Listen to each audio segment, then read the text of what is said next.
He's a man on a mission. He was on a path to a career in the sciences, but the fire fueling his passion turned out to be for something else. Well, it started as a basketball tournament, and then it turned into a book and shoe drive benefiting kids in Africa. This is the second year of the book and shoe drive. The idea came from the founder of a group called F.I.R.E. It stands for Free Inspiration Reaching Everyone. As a former collegiate basketball player, he realized the best way to give back to his communities both in Ghana and the US was through sports. Now he's helping young entrepreneurs as well. What we've been doing is now we've gone to the realm doing these conferences and these pitch competitions that we're getting companies and businesses that are looking for investors, that are looking for people to help scale their brand. They're looking for how they can move your product from Ghana to another space. Founder of the non-profit Free Inspiration Reaching Everyone, or F.I.R.E., Emil Acolatse will tell us more about the other exciting projects F.I.R.E. is working on. And it was the games of many firsts.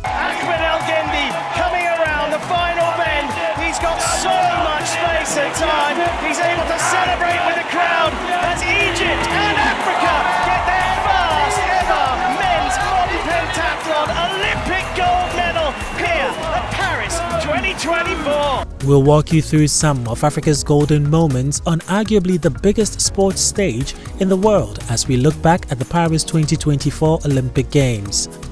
I'm Nia Krofis Matabit. This is the A55 podcast.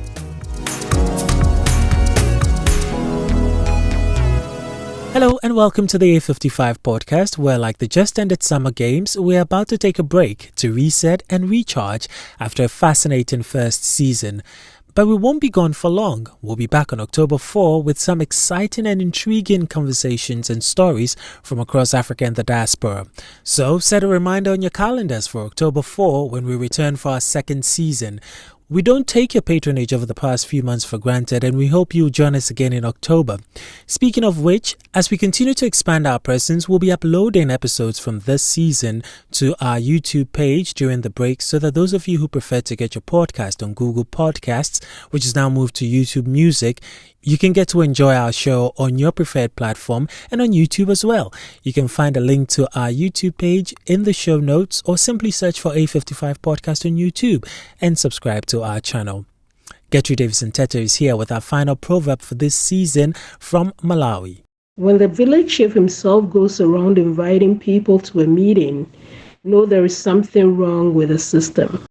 Thanks, Gertrude. I don't know about you, but my teenage years were somewhat chaotic with respect to my future plans. While most of my friends had already decided their future careers by our first year of high school, I was still quite undecided. Don't get me wrong, I wasn't entirely clueless about the future or what I wanted to do. I had a list of careers I didn't want to pursue and an equally longer, if not the same list of careers I was excited about. I'd discovered my voice as a storyteller by high school, so I knew I wanted that, which is storytelling, to be involved somewhat in my future career, which ruled out quite a few of my favorites like becoming an anatomist or enlisting in the army. But as fate would have it, my interest in dentistry and other such careers also faded along the way, and I ended up as a journalist. What? I know, right? Much like me, there are many young people in high schools or even in their first year in college today who are still undecided about what career paths to follow. That is a common occurrence which can be confusing and, quite frankly, scary at times, as it makes one feel like they haven't figured out life whilst everyone else around them has. I could give you a long list of people I know personally who went to college to study one thing but are now working in a totally different field. Emil Acolatse is one of such people. He played basketball in school through to the collegiate level. He studied chemistry in college, but much like Dr. Kakari, my guest from the last episode, Emil realized chemistry wasn't really what he wanted to pursue. You see, for a long time, Emil knew he found joy in helping people, so followed that path he did, ditching his chemistry degree to set up a non-profit to help young people discover their passion and perhaps purpose in life before they even made their decisions about college. Emil's non-profit, Free Inspiration Reaching Everyone, or F.I.R.E., started with a major focus on sports, and why not? Emil was an athlete. But over the past 4 or so years, F.I.R.E.'s focus has expanded. It's grown beyond helping kids interested in sports harness their skills to include providing educational support and helping young entrepreneurs in Ghana, for instance, grow their businesses. Emil Acolatse joins me in a moment to tell us more about F.I.R.E.'s new projects and expansion plans for the future. Emil, thank you very much for joining us on the A55 podcast. Let me start by asking you about your nonprofit Free Inspiration Reaching Everyone, or F.I.R.E. for short, as it's called. Why did you start F.I.R.E.? Thank you. So F.I.R.E. was started several years ago, around 2015, 2016.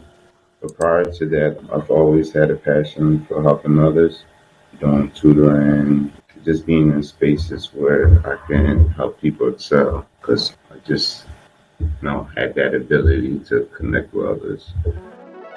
And I started doing workshops for kids. I realized that after going to college, one of the things was I wanted to, do something hands-on. I wanted to try something different. I wanted to go for chemistry, but after that, I felt like I didn't even want to do that or use that. I wanted to do something completely different. And during that time, made me, pretty much realize that there are people that go through times when they are having trouble identifying what they really want to do. So the scope of F.I.R.E. was really trying to get to adolescents or teens at a young age, where we pretty much put them in spaces and experiences and allow them trial and error to see whether it's something that's worth their while or something they like to do or don't like to do. This scope helped me to pretty much identify, helping them see what their transition would be in life, whether they're going to go to trade school, whether they're going to go to college, just pretty much seeing what makes sense before, spending all this money for a 4-year degree, and then they come out and they realize, hey, this is not what I want to do. So the scope of it was really to pretty much identify and put the youth in spaces through doing vision boards and different conferences where we were opening them up to new ideas. So one of the conferences that we did was called Think Outside the Box, and that was pretty much literally putting them in spaces where they had come up with ideas and perceptions that really identify who they were and how they will interact in the space. Okay. So from there, we grew F.I.R.E. at ExxonMobil, exactly where I'm at today. I work with a colleague. It used to be called CU Grades after my university. So I went to Chain University, HBCU, and it was a way for me to use that to connect. But the name had to be changed because I couldn't have the school's name as part of the organization name. So F.I.R.E. literally came from one of the acronyms. So it literally came from us being in the hallway talking, discussing the name, and our secretary had mentioned the fire extinguisher that we were next to. And so we took the name and we created the acronym. F.I.R.E. is really based on just our attitude and our approach to trying to provide free resources or low cost, anything that we know that we can bring to spaces and communities that don't have it. Inspiration is basically what we do all the time, right? Just being able to inspire somebody and giving them your all in terms of your time, your attention, and your knowledge. And our goal is to reach everyone throughout the world. So we started here in Philadelphia, and we've gone to Ghana, to the Dominican Republic. We're looking for Jamaica and Zimbabwe, Nigeria as well. So our goal is really to, pretty connect the diaspora and the Caribbeans and really find spaces and communities that are underappreciated, that are lacking in resources, and provide those tools for them so that they can excel within that community. So that's interesting, and I noticed from the little research that I did that, especially with the Ghana outreach, for instance, it started more like a sports exchange program, but it's expanded way beyond that. Why was sports the key entryway for you to use to reach out? Growing up in high school, in middle school, I played basketball. Got to the level where I could play in collegiate level. I didn't take it as serious, but I was pretty good. Academics was more so my forte, so I did both in terms of I was able to excel on the court and also excel in the classroom. And going to Ghana in 2011, I met some people, and which now are like my closest friends. So I came to the U.S. when I was 8 years old, and literally didn't go back to, I believe, like 21, 22, right after college. And then like my first year of my master's program. And seeing the sport growing and seeing that there was a lack of resources, a lack of tools, i.e. sneakers, backboards, stuff like that, and even, where they were playing the game, I wanted to try to have my own impact on it. So I collected some sneakers, I collected some basketballs, made some shirts, some jerseys, and shipped it all down with me literally first year, 2017, literally on the plane. Like I had, it was crazy. I had 4 big boxes that I literally, took to the airport. They looked at me like, so as long as 50 pounds, we're going to make this, you're going to make this work. So shipped it, got it to Ghana, and then we had what I called the Inspiration Weekend. So that was our first Inspiration Weekend tournament where we held a game for the youth all the way up to, I believe, like 18, 19, boys and girls. And it was just a day of them, getting a chance to play the game that they love, showcasing their talents, and providing them with sneakers and gifts from all my supporters. And from there, it grew. We started doing more sports, and I started seeing, because even the first year, there was a team that was playing volleyball, and I seen, how good they were, and just also seeing that there's so many great athletes, but the exposure is not there. So my goal was, okay, how can I, create more exposure in that space? So we took it to a level where we added more sports. So did volleyball, basketball, swimming, and water polo. So I have a gentleman in Ghana who I'm very close to work with. His name is Prince Sante. He started the Ghana Water Polo Club, and it has taken off and is pretty much introduced the Ghanaian culture to the sport of water polo. And these amazing youth are, doing a great thing, and now they're able to come to the U.S. and compete and do so many things just based on that sport. So, yeah, just shining more light and exposure to the athletes, and providing them a spotlight so people in the world can see what's going on. So that's where the sports came from, and it's always been my way of getting into communities, because that was one thing I realized, that it connects a lot of communities, and the youth enjoy sports. So if I can get to the youth, do something that they love, everything else becomes pretty much easy and bringing more resources. Okay, but like I mentioned, you've expanded beyond just the sports now, and you have some educational initiatives as well. And I think you did set up some computer labs in the Volta region. Yeah, what's that? What's that supposed to do, or is it about? Rather, I should say. So, seeing that there were so many ways that we can impact. We were going to schools, and we pretty much asked them, what is needed in this community? What can we bring you that will make you excel, or get the education that you feel that you needed? And one youth said, we need some computers. So myself and one of my partners, we came together and we got about 30-something laptops, brought it back, set up a computer lab, and that was our way to, pretty much give them the tools that they needed for just accomplishing what we here see as basic, but to them it's very grand. And caught on in the following year, we did the same thing in another community in Gibraltar, which was Diego. And our goal was, pretty much replicating the same thing, but now finding ways where we can give them the proper tools, the proper training, and set up a pen pal program. So that's always been the initiative. How can we connect the diaspora to the Ghanaian communities? So that was a way for people to learn the language, connect with people. That was our, cultural connection.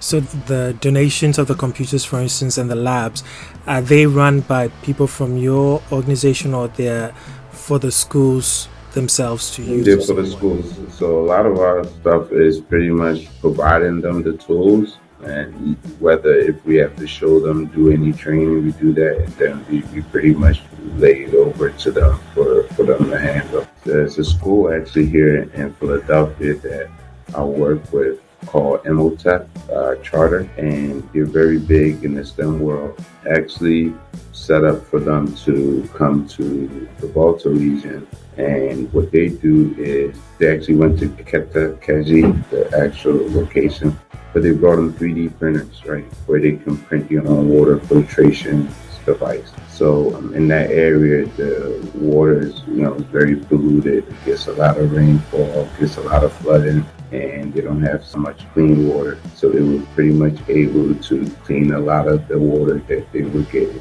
through these filters, and train them how to use the filters and actually print them. So that's been an initiative that's been going on for the last 2 years, just providing tech, but also the application of it in real life. And you did say in the beginning, you did list a number of countries, Ghana, Nigeria, I think Zambia, you said? And Zimbabwe, rather, sorry. And of course, you're based in Philly, so I'm just sitting here wondering, do you see a through line in terms of the needs in these spaces you're working in, or does each space require something different that you're supporting? I would say something different, because as we get acclimated to each space, we pretty much identify what is needed. But our goal has always been to connect with the community and ask the kids, like what is missing, or what resources don't they have, and what are their goals and aspirations. And we look at what we can bring in terms through donations, in terms of resources that can help them excel. So each area pretty much is different, but the scope has always been the same, which has always been to provide resources to connect with communities and just find a way where we can inspire people. So let's say in Nigeria or Zimbabwe, for instance, they would need something totally different from probably what the communities you're working in Ghana would need. Yeah, so Zimbabwe, there was a school that actually connected with us. They saw the work that we were doing with the Inspiration Weekend by way of Pensante, the water polo club, and they wanted the sporting aspect of it. They wanted us to bring it to the school and really connect with the youth through that. So they wanted, something completely different. Whereas I know it's a gentleman that his name is Dr. Uche. He's from Nigeria. He was one of our speakers at our Ghana to the Moon conference, and that was something that he felt was needed in his space, was the conference, where we gave opportunities to entrepreneurs and businesses to showcase their businesses, and also conduct a pitch competition where we invested in their companies as startups. So every space, has always provided us an outlet to pretty much see what we can help provide, but also to identify what is needed and ways that we can reach out to our network to help with that type of support. And tell me a bit more about the Ghana to the Moon event. I think you have it towards the end of the year. Yes. Yeah. So the scope of Ghana to the Moon came from us continuously going back to Ghana and 2 years ago, because we're in our third year of it.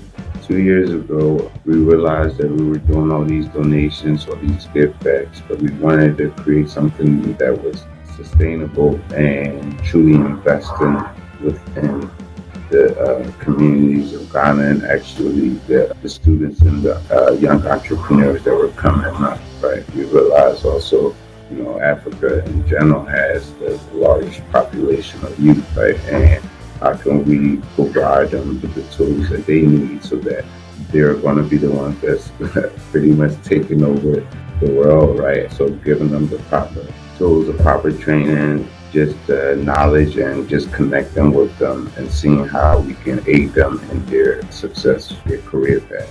So we have a conference each year where we bring speakers from Ghana and also from the U.S. to come speak with the students. But the Ghana to the Moon concept was based on how can we take Ghana to the moon, right? Metaphorically, for resources, what can we do where we can elevate Ghana?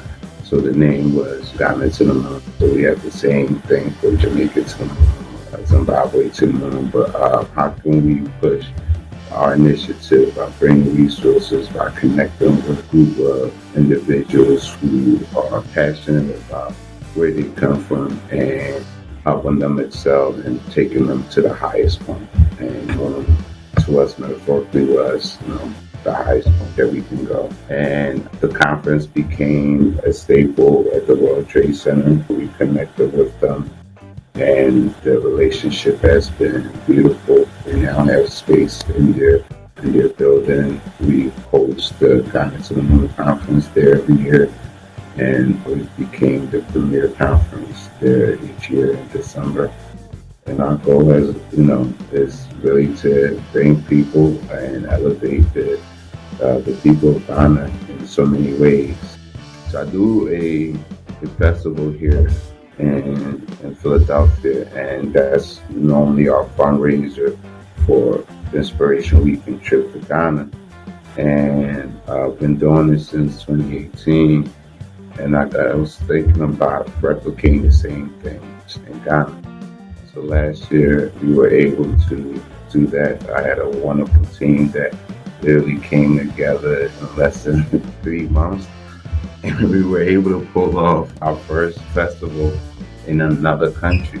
And now it's gone to a level that I see can really help individuals, and we've been implementing things for the media in terms of media entertainment for the artists, helping them understand that space, bringing them around a network of individuals that are in the record label, that are in the production realm, but giving them the proper resources and tools so that we can help elevate their music and their artistry.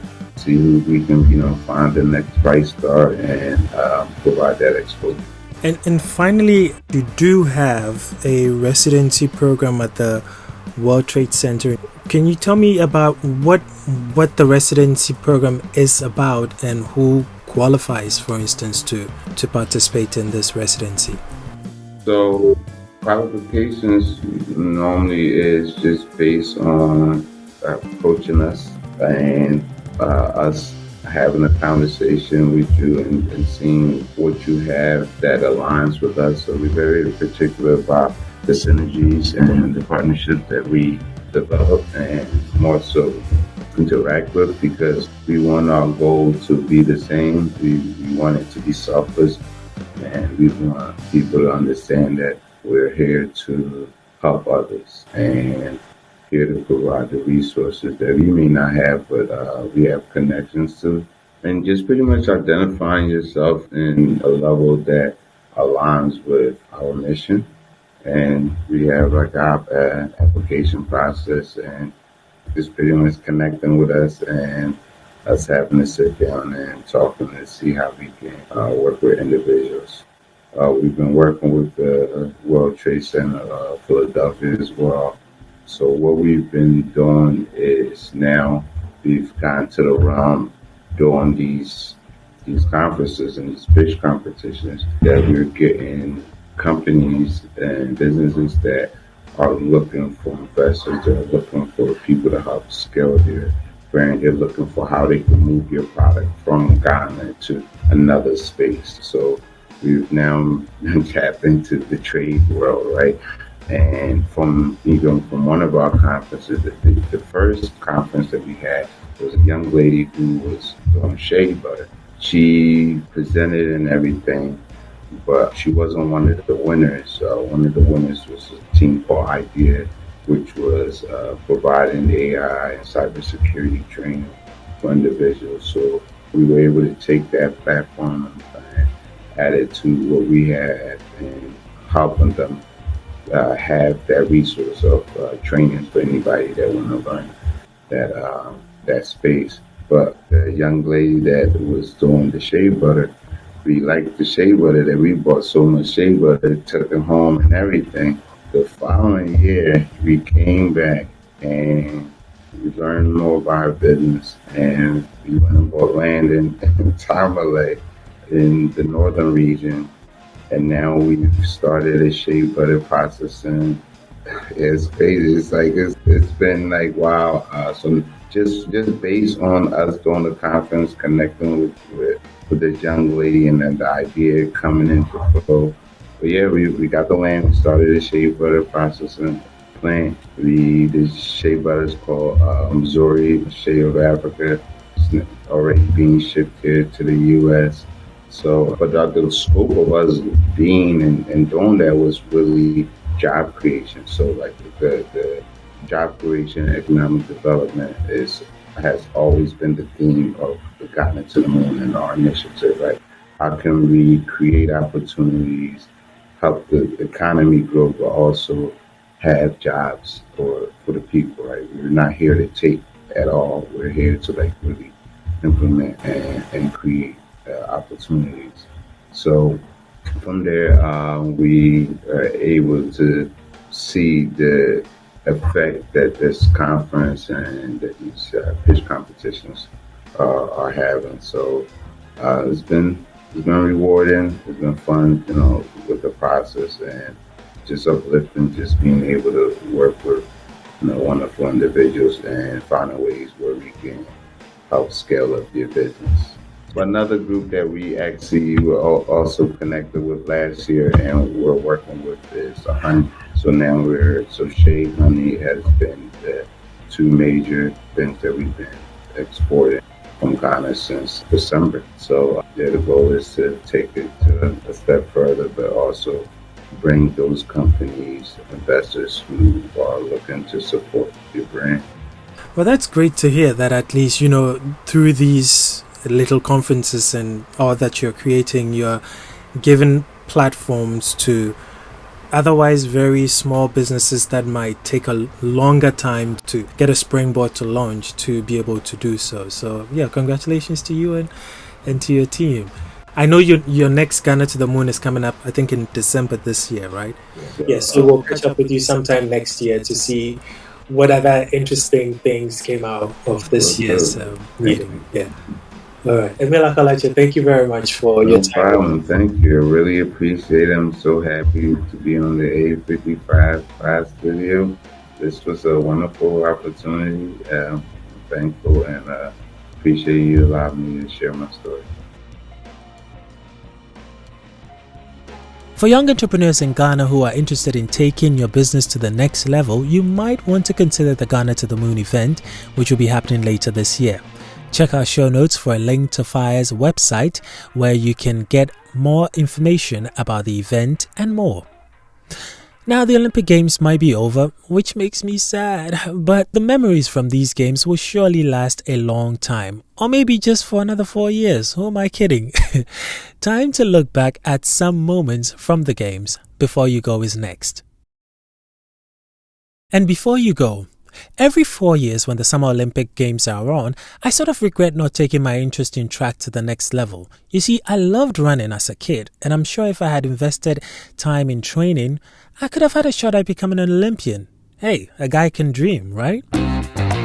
For some, the Olympic Games are about the spectacle of the opening and closing ceremonies and specific games. For others, probably the controversies that arise from the games. But for many of us self-professed die-in-the-wool fans, our interest goes beyond all of these to the competitions. Every competition. And boy, what a round of competitions these athletes had in Paris. From track and field to gymnastics and swimming, there wasn't a shortage of surprises and new records. Let's start with Botswana's Letsile Tebogo. The first ever medal in the 200 meters for Botswana, the fifth fastest Olympic time ever, the fifth fastest all time with a time of 19.46. A name many will now get to know after he won gold in the men's 200 meter finals. I knew I had to match Kenny's start first because he has the best start when he's in front of you, so I had to match and execute everything that we did in training. While top African favorites like Akani Simbine and Marie-José Talou didn't get to medal this year in their individual events, well, Akani did win a silver medal with the South African 4x4 relay team. Tebogo brought Africans joy with his win. He became the first African to win gold in this event, and to the best of my knowledge and research, only the second African to win gold in the Olympic sprint events. The other was a 19-year-old South African named Reggie Walker, who won a gold medal in the men's 100-meter finals. Guess when? At the 1908 Games in London. Of course, those weren't the only medals for Africa at the Games. 12 African countries altogether won 39 medals at these games, ranging from gold to bronze. From Algeria's Kélia Nemo, who won gold in the women's artistic gymnastics uneven bars, to fellow Algerian Iman Khalif, who, despite the controversy that threatened to overshadow her participation in the games, walked away with a gold medal in women's boxing. Egypt's Ahmed El Ghendi upgraded his silver medal from the Tokyo Games to a gold medal in the men's modern pentathlon event in Paris. Kenya's Faith Kipyegon, who broke the world record in the women's 1500-meter event before heading to Paris, became a triple Olympic champion in the event, and guess what? She set a new Olympic record to win her third consecutive gold in the event. Can you talk about the consistency that you've had from Rio to Tokyo to Paris and how you've done it? Yeah, I just want to thank God, to have made history today was just amazing, I also want to thank these amazing ladies for pushing me to these limits. It's just amazing to run with these fast ladies and, to have made history and win gold medal for the third time. It was just by God's grace. I don't know how I did it. Tamirat Tola of Ethiopia, who won the New York Marathon last year, broke a 16-year-old Olympic record in the men's marathon to win gold. And Sifan Hassan, who runs for Netherlands but is originally from Ethiopia, also broke the Olympic record in the women's marathon event. And mind you, that was Sifan's third race at the Olympic Games and her third medal. She won bronze in the women's 5,000 and 10,000 meter races earlier in that week in Paris. And Uganda's Joshua Cheptegei, the current world record holder in the men's 5,000 and 10,000 meter events, broke Kenenisa Bekele's 2008 record in the 10,000 meters to win gold in Paris. As much as these records were impressive, I was particularly excited that of the 39 medals won by the 12 African countries, not all of them came from track and field. While all of Kenya's 11 medals were from athletics, Egypt picked up a gold in men's modern pentathlon, silver in women's weightlifting, and bronze in men's individual fencing.